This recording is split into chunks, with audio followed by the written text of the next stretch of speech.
Hey everybody, welcome to Leading Thriving Cities, our show where we shine a spotlight on leadership in public service and have deep conversations about sustainability and how we build a thriving future for our cities. My name is Chad Wright. I'm the founder of Forward Partners. Today's guest is Dalton Rice. He's the city manager of Kerrville, Texas. He and I met at TCMA this year, and he and I have the best conversations about leadership. He really gets into this idea of collaboration among teams and how we tear down silos by collaborating together. We really talk about the idea that there are some unique challenges facing the future of city management, and we are going to have to get really creative to find those solutions. I know you're going to find so much value in this conversation. Thanks for joining us on Leading Thriving Cities.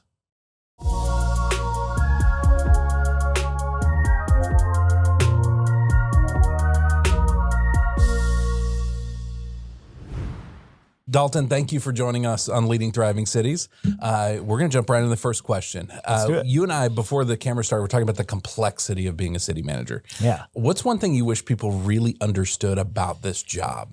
You know, I compare the city manager job, very much to the entrepreneurial side or owning a business. Obviously, you're very familiar with that. Yeah. I'm familiar with the fact that no one should do it. No one should, and in a way, no one should also do the public service side. But no, in all seriousness, I compare it to running a business. In a normal business, you have a market that you're trying to find. You're doing a service, a product, something that you're trying to introduce, and you're trying to get a target market. Yeah. My target market already exists. I can't change it. Okay. But I still have to provide those services. Just how I provide those services is very different. That's the difference right there. That's the difference. And so it is, when you look at the CEO equivalent, which is a city manager, we have multiple businesses that we're running. Some make money, enterprises. Some don't make money. Fire, PD, some are there Parks just and Rec. To serve.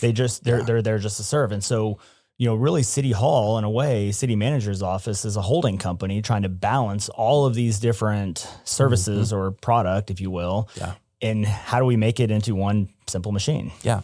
All within a budget. Our people thriving. And, one of the graphics we show at these retreats and things we do is about an org chart and what it normally looks like. And then we flip it upside down to show them how much pressure is really on the person at the top of that org chart. Really, they're at the bottom of a very unstable pyramid, right? Yeah. And in city management, there's then this layer of 5 to 7 people underneath the city manager. Yeah. And you would think that would provide more stability, and it can, in theory, provide more stability if that team is united. And one of the complex parts of being a city manager is being that filter and buffer between the staff and the council.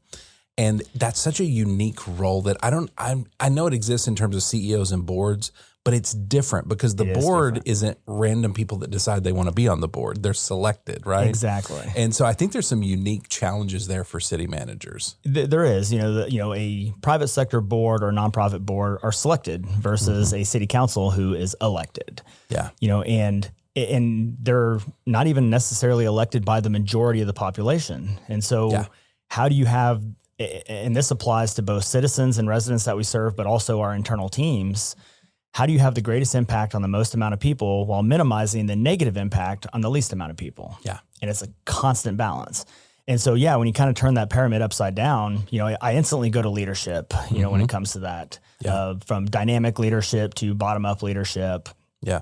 How does that apply? But in a way, the city manager is kind of an umbrella to I'd say protect, but navigate the cultural challenges, of both the workforce and the community. And the community and the council. And really navigating it's probably the right word, right?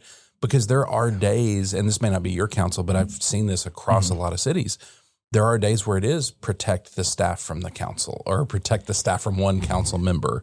And that's a weird part of the job when combined with how do we also get things done? And I'm interested in this idea of city managers leading the council, not from a I'm in charge of you perspective, but from a I'm going to provide this unifying force to try to bring the council and the staff together to accomplish the council's goals. Yeah.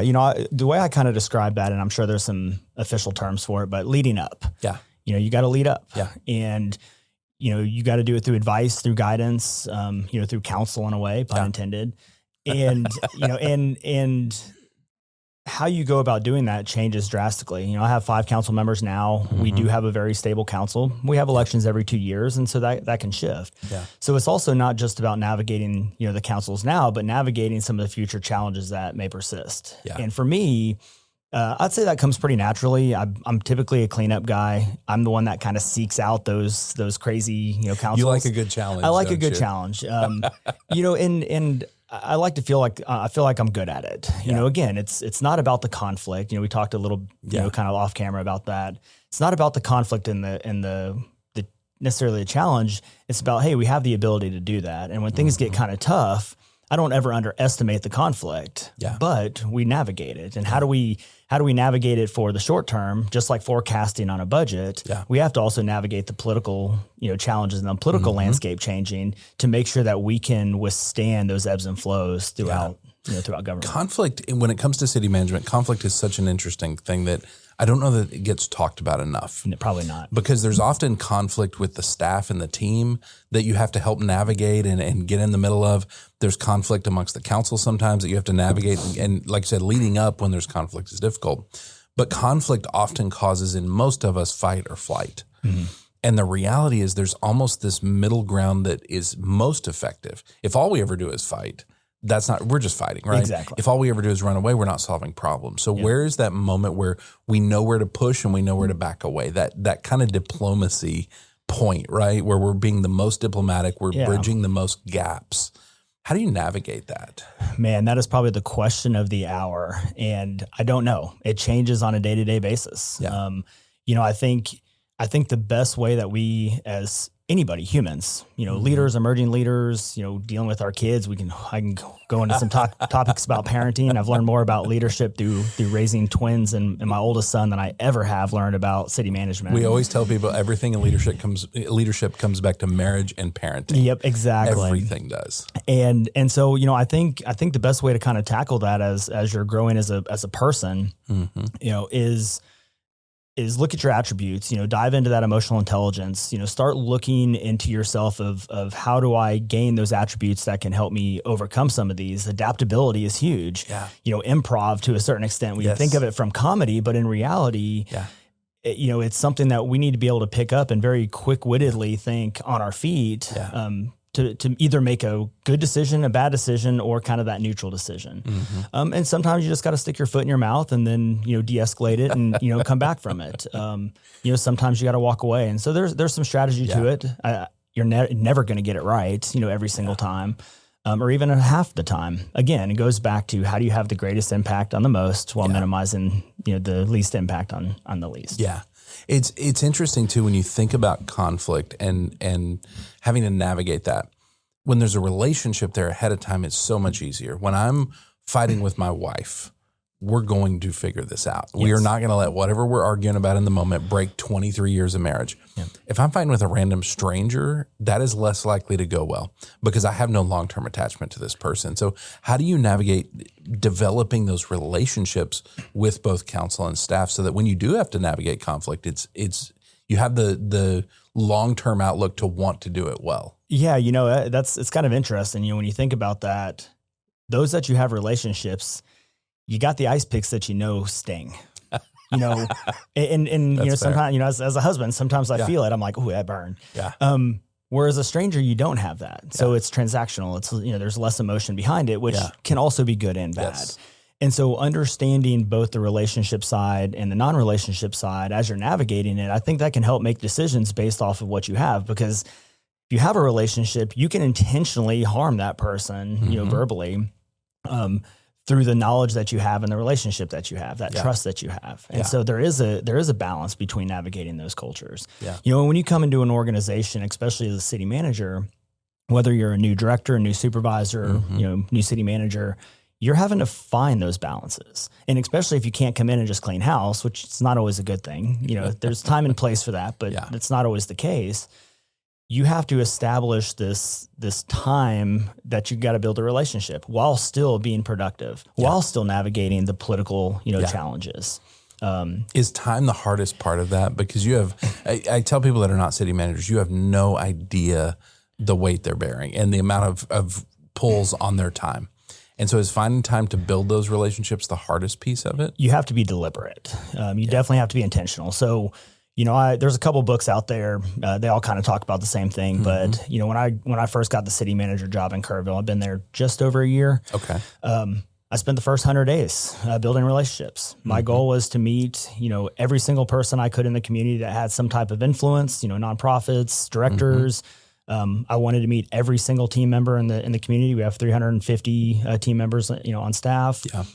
All internal, external stakeholders. Mm-hmm. And I think it was like 100 days with about over 150 hours worth of meetings. Yeah. And you have to be intentional about it. Yeah. My executive assistant, she's like, your calendar drives me crazy. And that's also why she has a job. That's all why she has a job. Definitely babysitting for sure. But Emily, does that sound familiar? Yeah. Sorry. Yeah, we all need babysitters. And I have a great one right now, so it's awesome. But you have to be intentional and you have to be deliberate. There's city managers out there, some are friends, as well, where they don't get out in the community. They don't get out, they kind of stay, in their office, kind of navigating again, the day in and day out. It's a lot. Yeah. And so big on empowering of your team, put the right people in the right place and just let them do their jobs. Yeah. Well, and the interesting part about having that great relationship, not just with your team and the council, but with the public, is often I think a city manager's role involves helping people understand incredibly complex things. Yes. And if they know Dalton and you're not just the city manager, they know you because they've connected with you, they're more likely to sit and listen and navigate those complex things with you. Yeah. A great example. So Kim Meismer, one of my assistant city managers, I have two. And, she had told me one day, and this was within the first probably 90 days, 100 days that I've been there. She goes, it's really interesting. I was, out in the community. She's been there for 17 years. It wasn't, she had brought it up along the lines of, it wasn't that I got asked, have you met my, have you met your boss yet? Or what do you know? It's, hey, I saw your boss today, and so even, it's a different feel, even the judge is like, how are you at everything? And it's like time management, you gotta balance your efforts. I can't be at everything. I know I can't be at everything, but the other side of this too, and this goes back to work-life balance that I think is important because it's not really work-life when you live it. Yeah. It's just your life. But I'm home by 5 or 6 every night. I'm deliberate about it. Yes. Yeah. Do I take phone calls? Do I check emails? Am I constantly doing things? Yes, but I can get away from the office and we step away. And you have to find that, that balance. Yeah. That was probably one of the biggest struggles that I had coming out of the military was it's going to be there tomorrow and it's going to be okay. That was probably one of the biggest challenges that I had coming out. Yeah. And recognizing that it moves on without you just fine. Correct. The machine will continue to move on. And again, when you put the right people in place, that makes it a little bit easier. Yeah.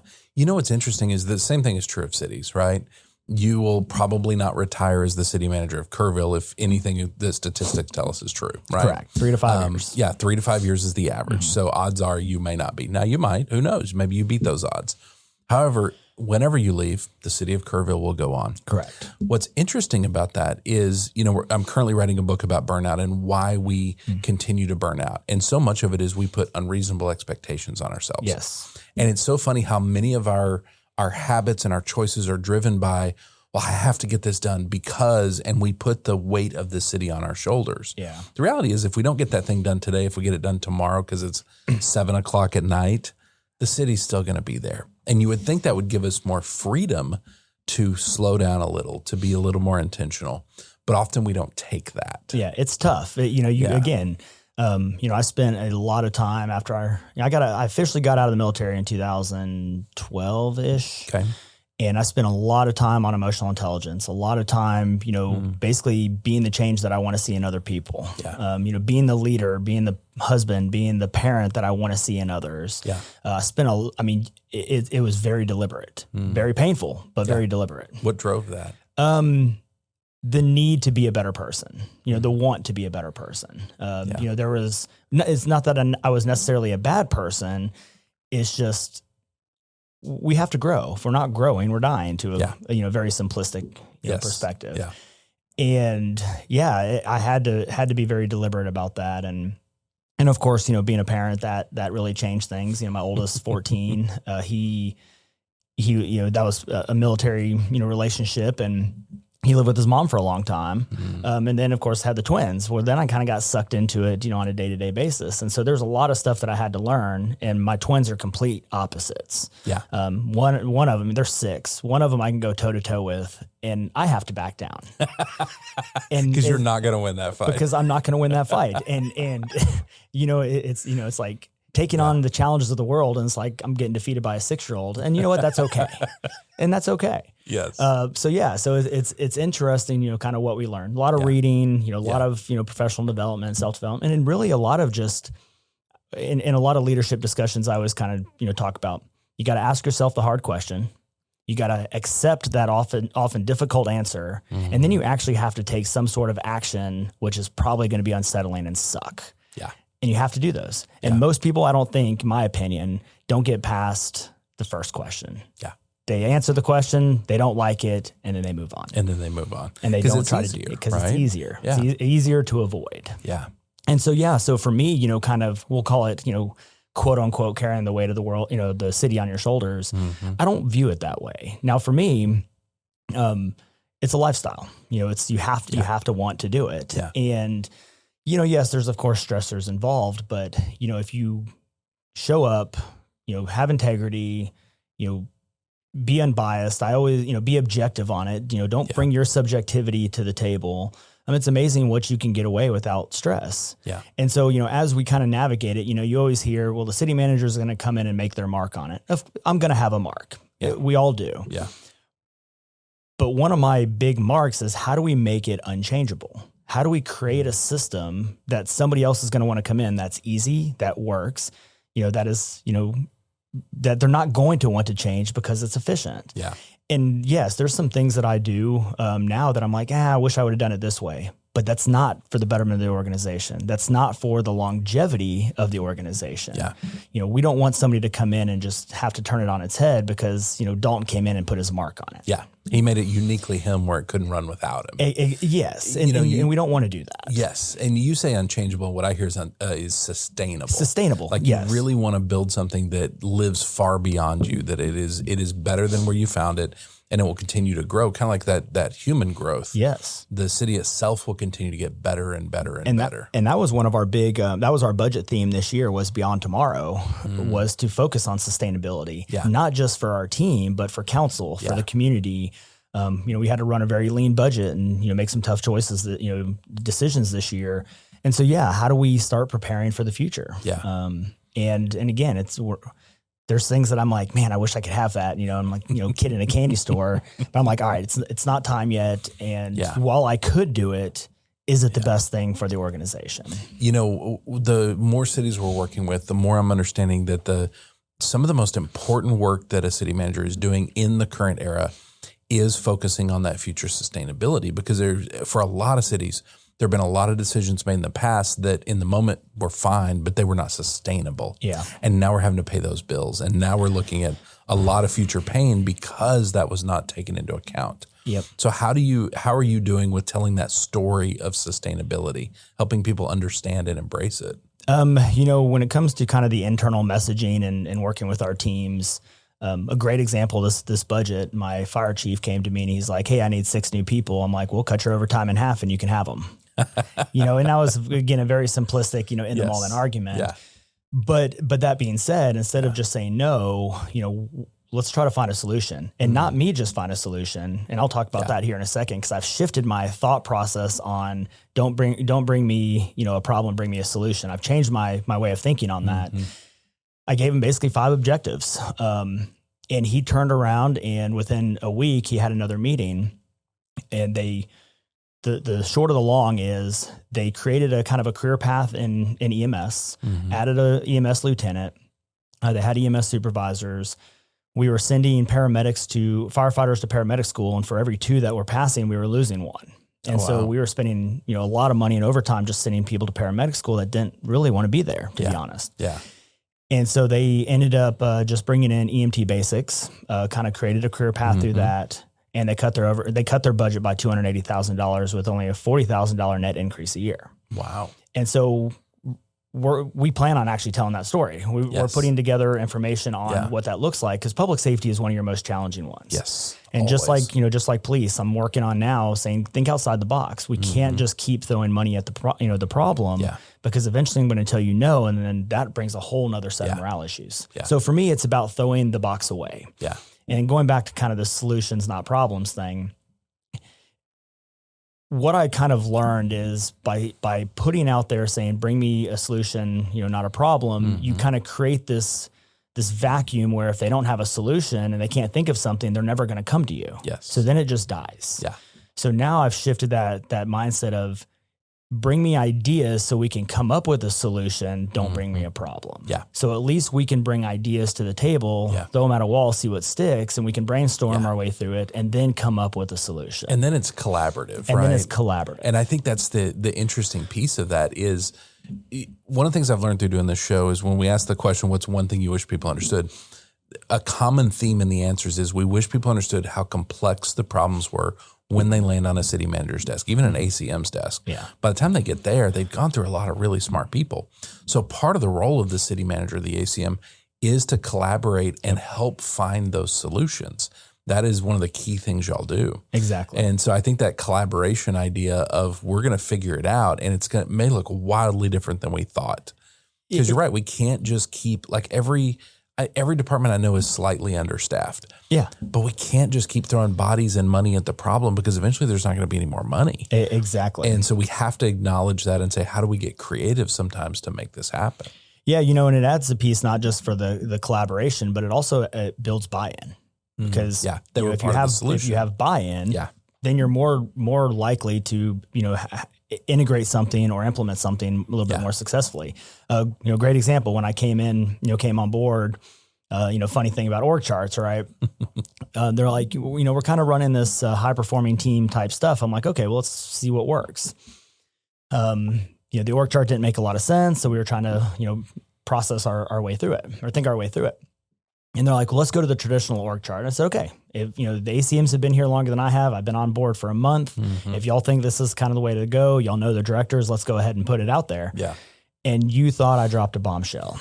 I mean, people freaked out. They're like, what does this mean? Who am I reporting to? I'm like, guys, whoa, stop. If this is going to be this big of, a battle right now, let's reel it back in. Let's hold off. Yeah. And so then we started kind of navigating through, what does a high performing team look like? What does that mean, in all practicality? How do we find a balance to that? Yeah. And we ended up finally, I'd say probably after about 6 to 7 months, we finally kind of came up with the balance during budget where, we are going to have more of a traditional org chart, ACMs and directors report to ACMs, but we've kind of pseudo in a way shifted to where one of my ACMs is like a chief operating officer. Anything project related, external services, working with, projects. Yeah. The day-to-day stuff. Yeah. And then Kim is kind of my chief administrative officer, all internal services.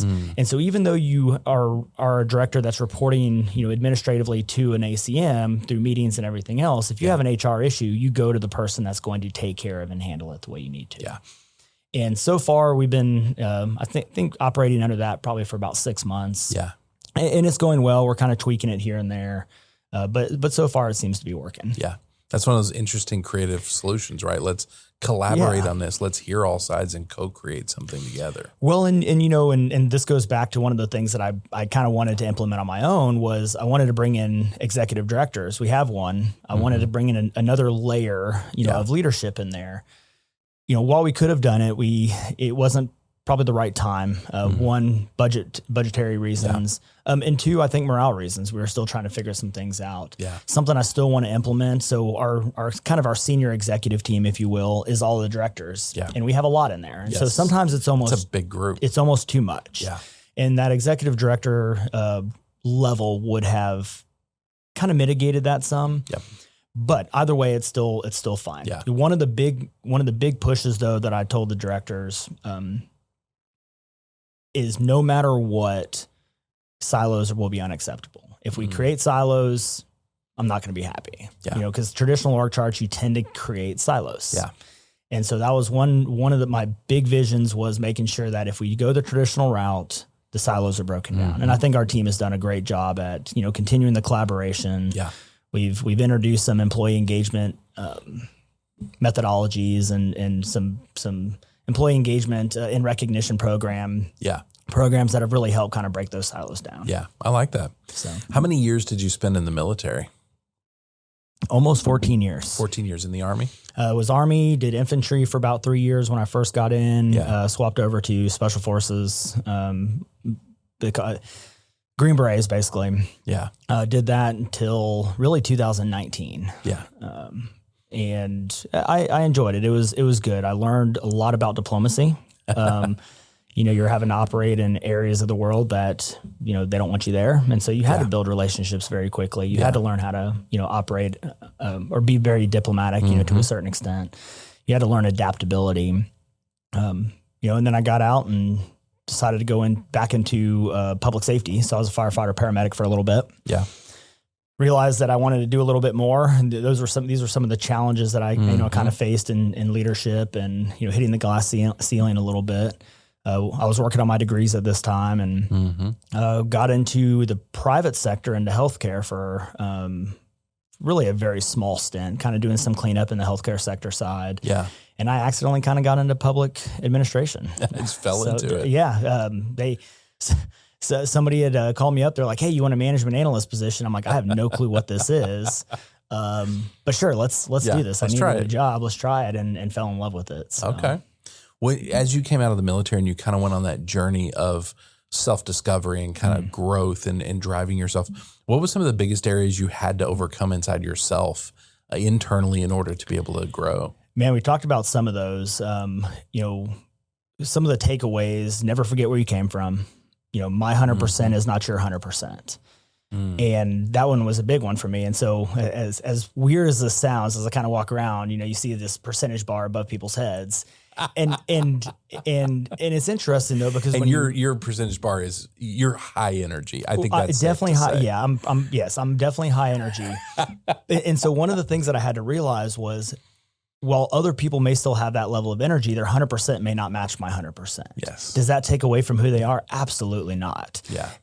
But by being able, as a leader, by being able to identify that, you can say, look, you're at your 100%. How do we work with you? How do we develop you? How do we make you to where we can reach a new threshold of 100%, not 110%, because that's when you hit burnout. That's when people start peaking. And so how do we increase people's bandwidth and capacity? Yeah. And so that was kind of eye-opening as I kind of, went through it, because I kept thinking, I mean, even going into public safety, I'm like, all right, I came from SF, these are other type A personalities, not even close. I'm like, oh, okay, all right, I got to reel it back in. Turns out type A is too broad of a category. Like there's so much nuance in there. There's definitely, I think, been some bleed over from, what they would call the traditional beta male versus alpha male.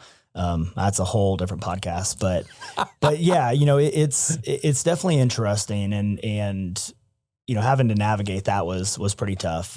I'd say probably the biggest one I had to navigate was learning how to be a parent. That alone was tough. I mean, my oldest son, I missed the first 3 years of his life, deploying. Military's easy. The military life is easy. Told where to go, what to do, where to eat. I plan for my stuff. There's a clarity to it, right? There's a clarity, and it's also a choice. I chose to do it. Our families didn't. Yeah. Not really. They sacrificed more. And so, my oldest son, we're kind of, reeling through that of, he's now a young man. Yeah. How do we work through those issues? The twins, I mean, that's a whole different story where, my wife works. She's, a nurse. She's a go-getter. She's high energy. We are very similar in a way, but our discs are actually opposite, which is kind of unique. Right. And so there was a lot of stuff that I took on, being a parent, getting them ready for school, taking them to school. I mean, that sounds simple for some folks, but for me, that was a big deal. I had to learn a lot. I had to struggle my way through it. And now it's nothing, now it's just, it's another part of being a team, with your spouse. And so having to learn that also helped me in the workforce and actually, being a leader, having to navigate families. Yeah. People with, kids, people with families. Work is not everything, and that's okay. Yeah. If you're having a bad day, go home. Yeah. You might miss, 8 hours today, but I guarantee you, if you feel better, I'm going to get more work out of you in 3 hours than I would out of 8. Yes, absolutely. And so really just being able to identify, again, asking the hard questions and then taking some form of action on it. Yeah.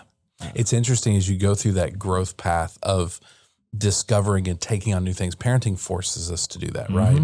It forces us to learn so many different things that we would think we already knew at that point, but it reveals how much we don't know. I think that and taking on leadership for the first time is very similar, isn't it? Yeah. Well, I mean, going back to the twins a little bit, Rhett, he's my angry child. He's the one him and I will go toe to toe with. Mom will come in and be like, "What's going on?" And he'll be like, "Dad started it." I mean, that is, and I'm like, "No, he started it." And I mean, he's. You realize you're on the other side of a fight with a 6-year-old. Correct. You're the 6-year-old and as well. I'm the 6-year-old as well. And, and of course, the mom is, my wife is just like, y'all are idiots. And mostly to me, not to them. Of course, they're precious little angels. Of course they are. And so, it's, but in that pursuit of it, I realized that I had a gap. I realized something was missing. And there was actually one book in particular, and I'm going to butcher it, but it was basically asking questions so kids will listen and listening so kids will ask questions or something along those lines. Yeah. And phenomenal book. And that actually helped me become the Rhett Whisperer, where I was the only one that could actually calm him down. Yeah. We'll still go toe to toe. But that's by choice. Yeah. That's like, no, I'm going after up against the 6-year-old real quick. It's amazing how much of leadership, because as I'm thinking about your story there, right? You've got a 6-year-old who's acting a certain way. And if you're not in a good place, you descend down to the level of a 6-year-old. Correct. And now it's 2 6-year-olds fighting, not an adult and a 6-year-old. Yes. And it's funny how often in leadership, you'll have a situation where people get in that exact same mode. Well, this person wronged me, so now we've got to go do something to them. And they want you as the leader to kind of come down to that level and be like, yeah, let's go do something.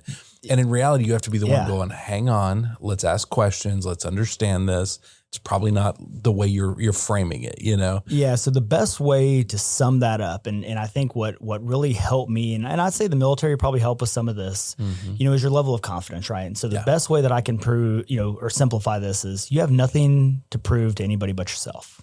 And if you can go through life thinking about that, and from that context, then you will never have to challenge anybody ever again, because I'm going to be my own worst enemy. Yeah, I don't care what you do, what you brought to the table. I don't care.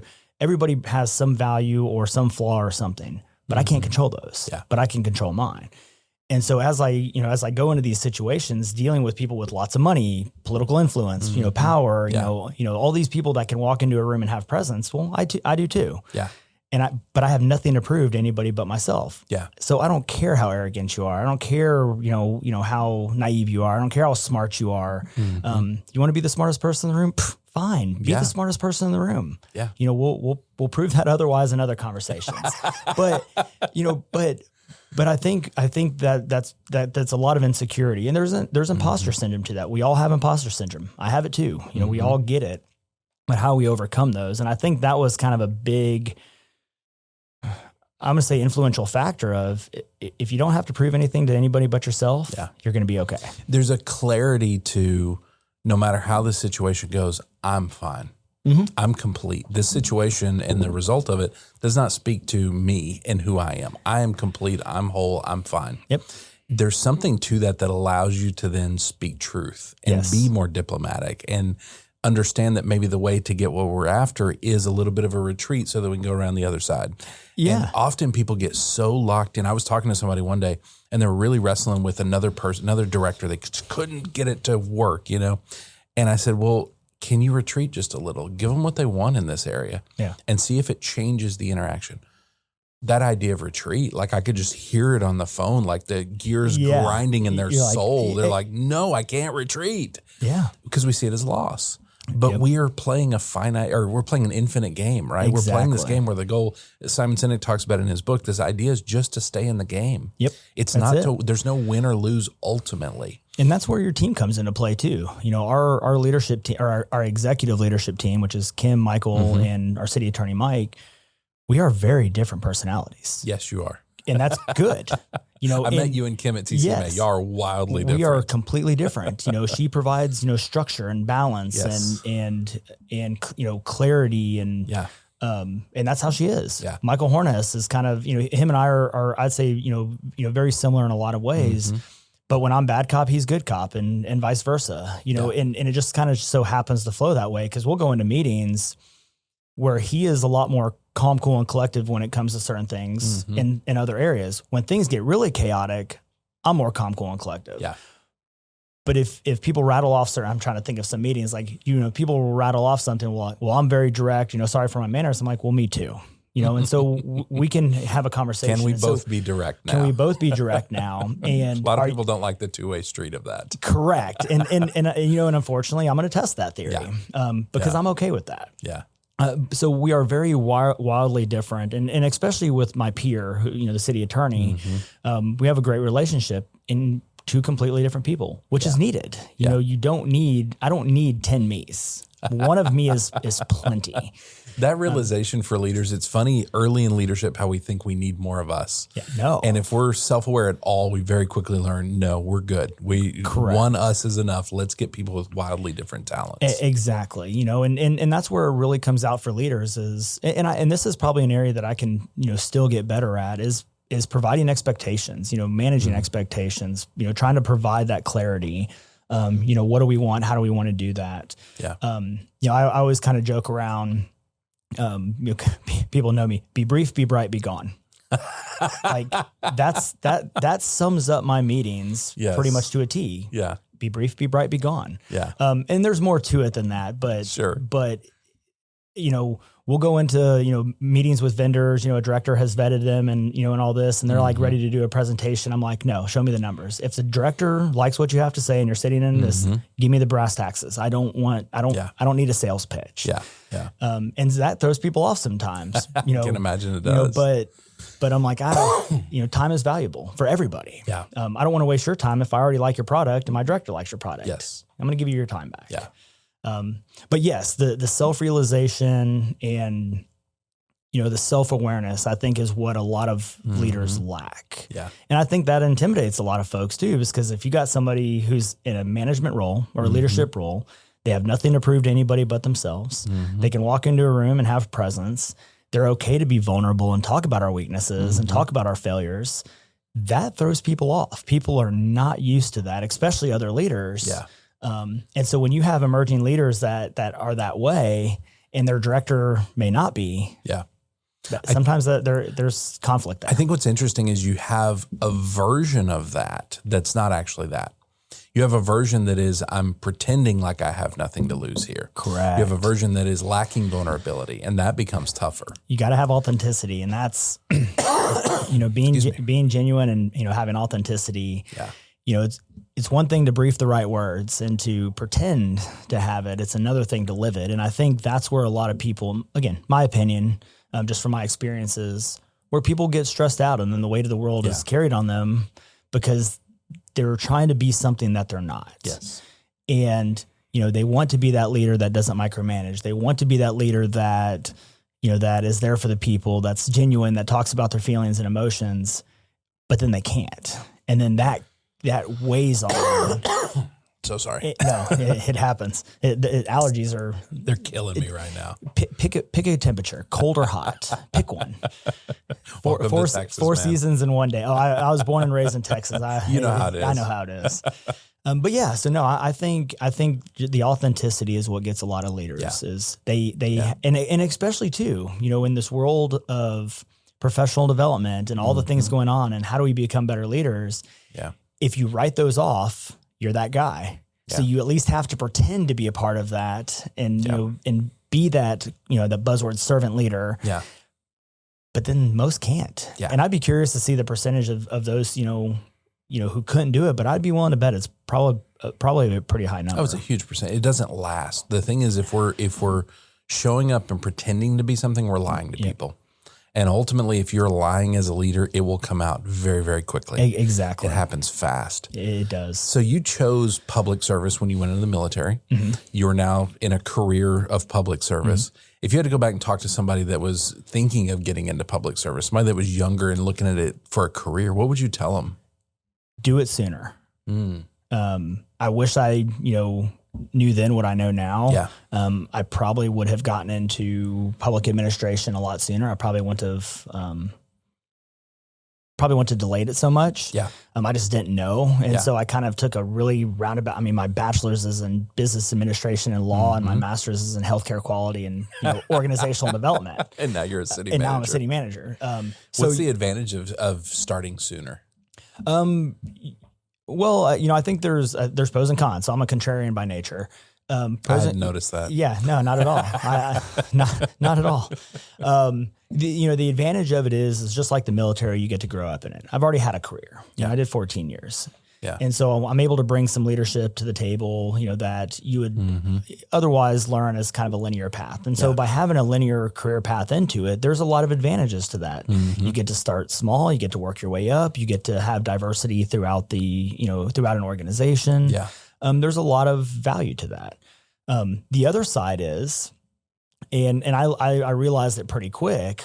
The same sentence that I was excited, I was also defeated, because I'm like, oh my God, there could be morticians that are city managers. I'm like, oh my God, so the pool just got very big, And so what separates you from other city managers? Because anybody could be a city manager.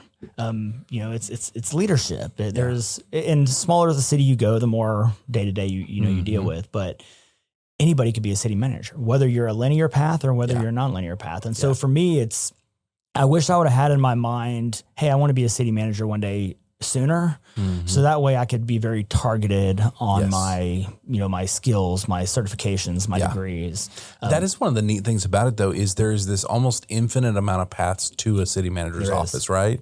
I've known city managers that started in public works. I've known ones that were police officers, known the ones that came through engineering. Like there's all these different paths to get there.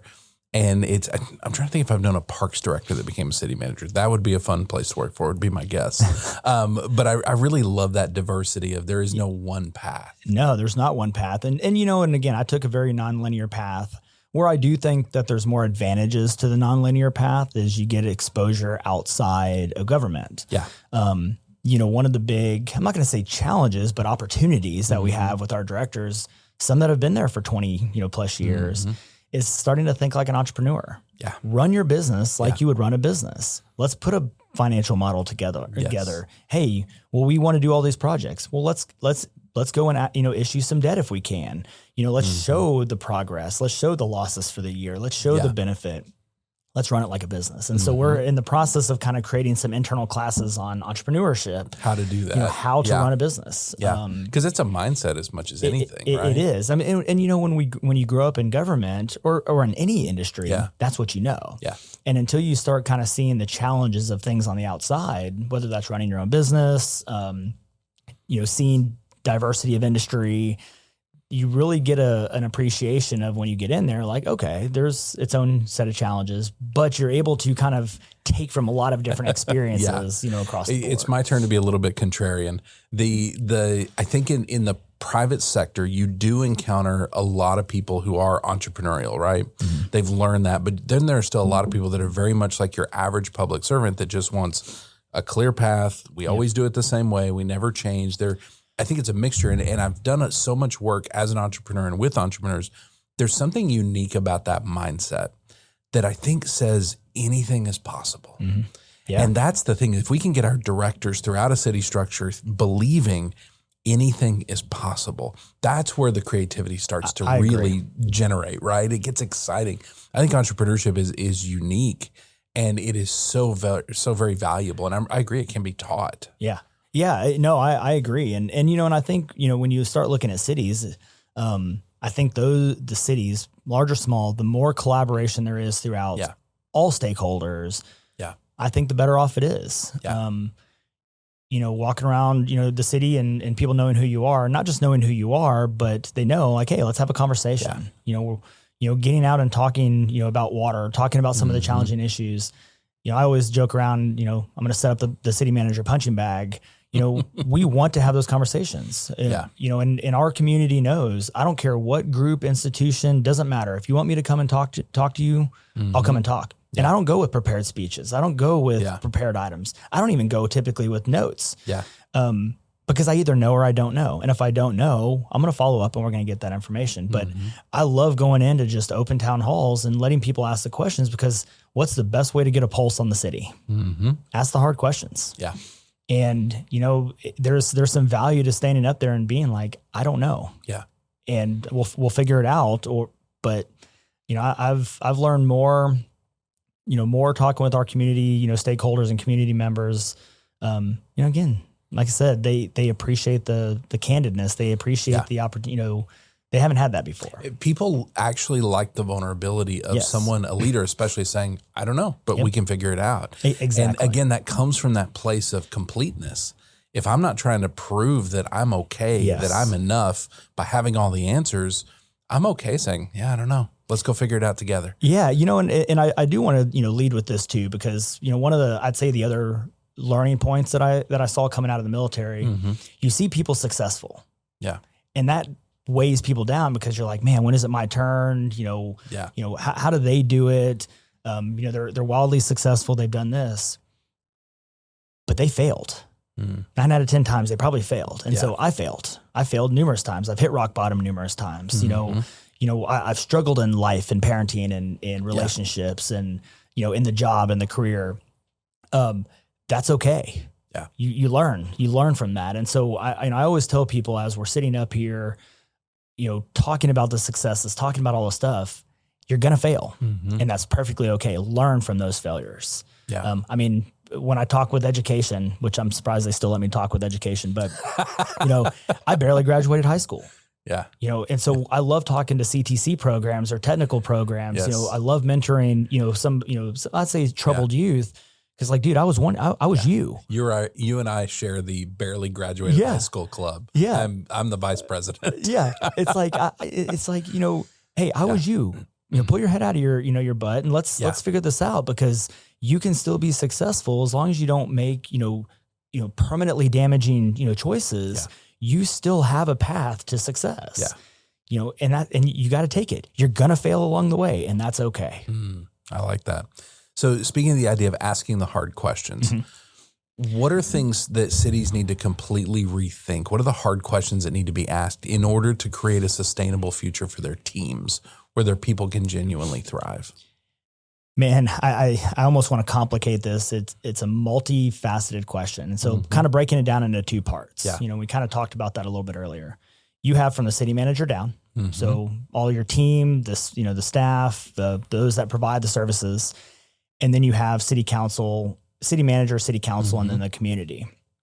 And I think if we break those down into 2 separate components, now again, you still have to answer to the city council. They set policy, direction, set the budget, and you have to operate within that. Yep. But if you have a good leader that can navigate and say, all right, we're going to build a sustainability within our teams, and we're going to predict and, you know, and anticipate some of this, you know, some of the future, you know, political challenges and landscape. Cool. We might have a bad couple years. That's life. Yeah. Get on board. You know, we're going to figure it out, and life goes on.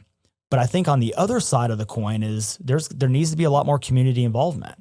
You know, if you want parks, if you want amenities that cost money that you're going to have to potentially raise taxes on, you know, or take bonds out, you know, if you want to do these, I'm going to say mildly progressive things, you know, to get kids out, to get families out, to get them outdoors, there's a cost to doing that. Yeah. And so education is huge, because those who vote typically aren't the ones that want the walking trails, that want the parks, that want the systems.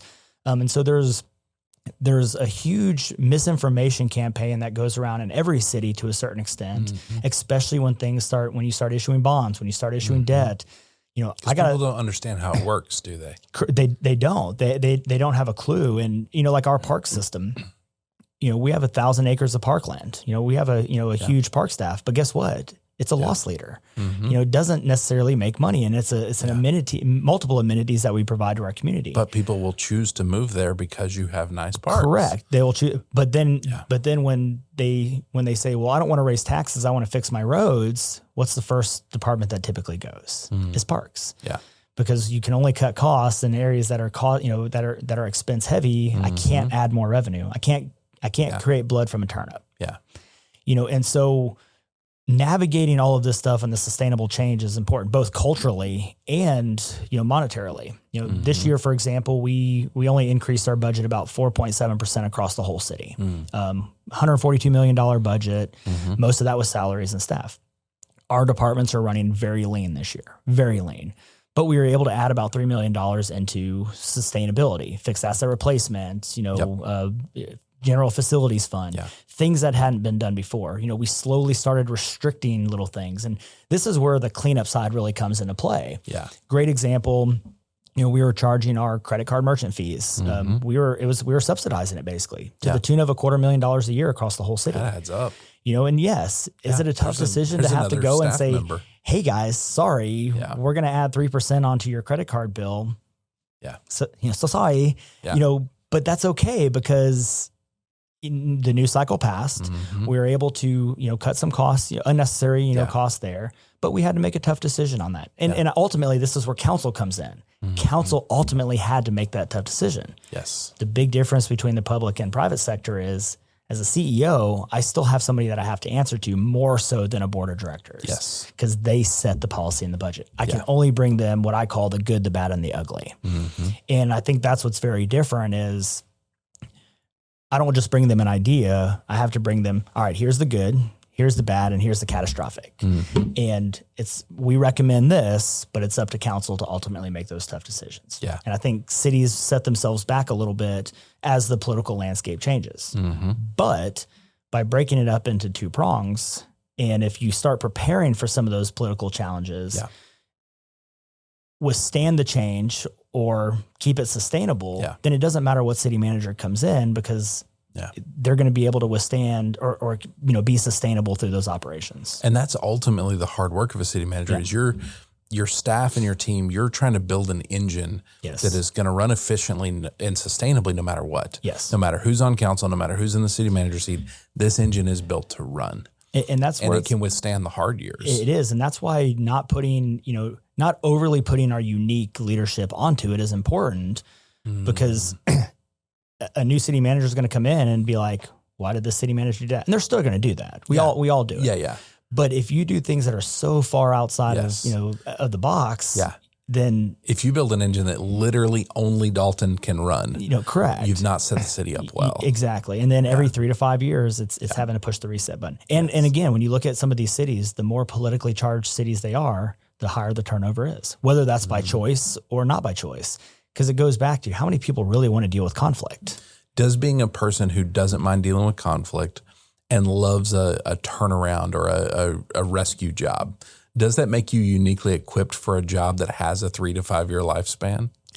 Yes. And one of the big, let me put a disclaimer out here. Kerrville was not a cleanup job. It's not. It's operating at 80%. It's done very well. The little tweaks that we're doing they're small processes. Let's get to 85, then 90. Yeah, we can slowly increment up, but we're able to operate on a very high level. That's fair. And so that's been great. But yes, I think having dealt with very politically charged areas or dealing with cleanup, I think it does make you uniquely equipped to be able to tackle it because it's not that bad. Yeah, like guys, it's going to be fine. Which is really interesting because I never encountered this in before city management, where you can be doing an incredible job. One election happens and you lose your job the next day. They just don't like you. They don't like you, or they want something different because, again, you're not their person. And so I think it's really interesting that is the reality. And often you look up in 6 months, that city manager has a job in a bigger city, or they have a better job. And it happens all the time. And that's so unique. In reality, when you look at the private sector, and a board of director hires, a CEO, but they're hiring a CEO to really run the job. Yes. CEOs are typically going to replace the C-suite. Yeah. So the only difference is the city councils, are putting the personalities that they have in place. So that's why, equipping the, assistant city managers, equipping the executive leadership team to be able to withstand that change and to be able to accommodate, those changes, being able to plug those folks in, have some succession planning in place that should, or when a change happens, it's okay. I like that. And it doesn't move on. And by keeping it objectively simple. Yes. That's simplicity is the hard part, right? Simplicity, because yes, there's things that I want to do. And sometimes you just got to suck it up and be like, man, that's not what's best for the organization. Yes. I like that. Last question, and I didn't in any way prepare you for this one. These are the best ones. This is the best one, off the cuff. You got this. Yeah. If you just finished writing a book about your life story up to this point, who would you dedicate that book to? Definitely have to be to my family for sure. Again, I would not be anywhere that I am today without my wife and kids. Yeah. Period, hands down. I like that. There's a clarity, I think. I've been thinking about that question, and there's a clarity to it that really shows us what's the most important. Yeah. And then what I've been trying to do is look at how I spend my life versus how I would answer that question. Yeah. And the two don't always line up. No, they don't. And that's usually a sign I need to work on something. Yeah. No, you know, one question I always ask in interviews, again, because you can't make it personal, you got to keep it objective. Do you love to win or hate to lose? You know, there's no necessarily wrong answer, but you can really kind of very quickly get an idea of where people's mindset is. Yeah. Because for those that talk about failure or hesitate to answer the question, I can probably assume that they failed. Yeah. And every now and then you'll get somebody that'll be like, I love to win. You're like, I'm not going to hire you. You know, you need some life experience first. Yeah. Failure really helps us see the light to a certain extent. And that's part of that entrepreneurial spirit too. Most entrepreneurs are not afraid to fail, like true entrepreneurs, not the ones who say they are, but then the first time they fail, they quit. Yeah. I'm talking about the ones who have failed. I have so many failures under my belt. Yeah. And yet I get up every day and I love doing this. And I think at this point I'm unemployable after 20 years of this, but ultimately I love the ability to get knocked down and get back up. I love the getting back up. That's what I'm after right there. You know, that's something I've talked about. You know, you and I have briefly talked before, you know, looking at I'm writing a book right now. And I always joke around, every day's a Monday. Yeah. You know, and it doesn't mean that it's a wildly bad day. It just means that, hey, you know what? You're going to have bad days. It's okay. Embrace the bad day, think through it, work through it, you know, eat a gallon of ice cream if you need to, and then get back up and move on. Yeah. You know, but there's other days where you have a Monday. I'm like, man, I wish I had another hour or two because I can get so much work done. Yes. And so it's how we reframe our way of thinking. I like that. I like it a lot. Dalton, it's been a pleasure. Thank you, brother. No, I appreciate it. Thank you. All right. Thank you for joining us for Leading Thriving Cities. If you'd like to find out more about what we do at Forward Partners, you can find us at www.forwardpartners.net. We love partnering with cities to learn how to develop healthy leaders and thriving teams. We do that through a variety of means, from leadership coaching to online courses to facilitating retreats. If you ever need anything, please feel free to reach out. You can also find us online with all the different socials, Facebook, Instagram, LinkedIn. We are putting out content all the time, and you can find it at Forward Partner.